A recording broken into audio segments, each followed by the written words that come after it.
Hi, I'm Robert Dodge. I'm a writer and photographer living in Washington, D.C. For the last 8 years, I've been working on a project that's very important to me. It's called Vietnam 40 Years Later. I became interested in Vietnam during my high school and college years. It was the war of my generation. News of the war filled the morning newspapers. It poured into our living room from the TV set. It was hard to avoid. And it also galvanized my interest in politics and sent me on to a career in journalism. When Americans hear the word Vietnam, they still think of a war. They think of horrific imagery, Agent Orange, napalm, and burning villages. My book will introduce Americans to a new vision of Vietnam, its people, its culture, and its geography. To produce my book, I've traveled throughout Vietnam for the last 8 years. I've been to the Mekong Delta, the big cities like Hanoi and Ho Chi Minh City, the beautiful coastline, and then far into the mountains in the north near the Chinese border.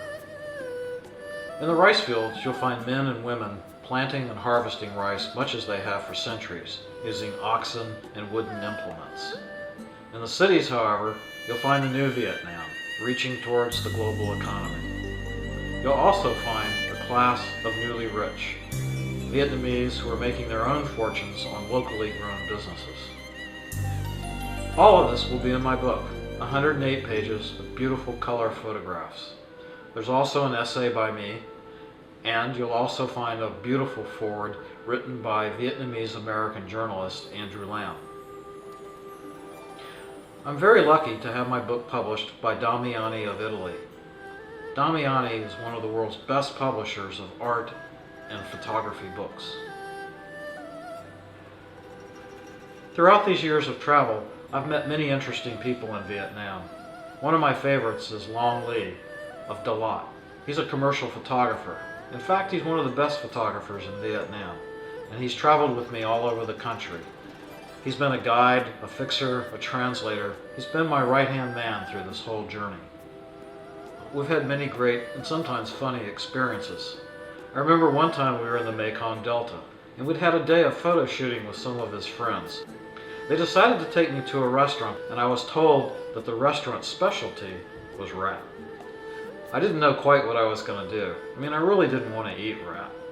I'm trying to figure out how to be polite, and I'm sitting there nervous at the table. And as things got underway, one of them finally leaned over to me and whispered in my ear, "You're in luck, Robert. The restaurant is out of rat." But not all of my experiences have been funny stories about food. One time I was in Haiphong, the deep water port in the north. I met a man there named Locke.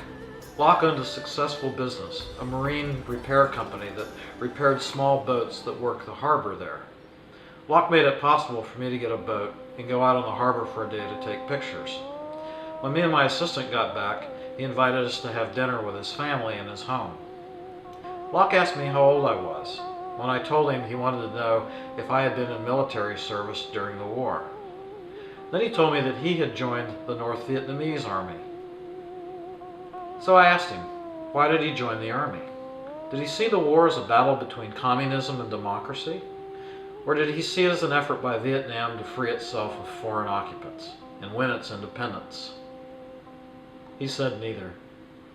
He said he was hungry. In the army, he could get fed each day, and it would be doing his family a favor because they'd have one less mouth to feed. Then Locke looked at me and said he really felt it was better that we'd met in his kitchen over dinner rather than on the battlefield. We shook hands. We toasted, perhaps for those who couldn't be there. As you can tell, I had my own reconciliation in Vietnam. And I've also discovered a country with a vibrant culture, and energetic people, and a beautiful geography. I ask you to join me in this journey in Vietnam 40 years later. Thank you.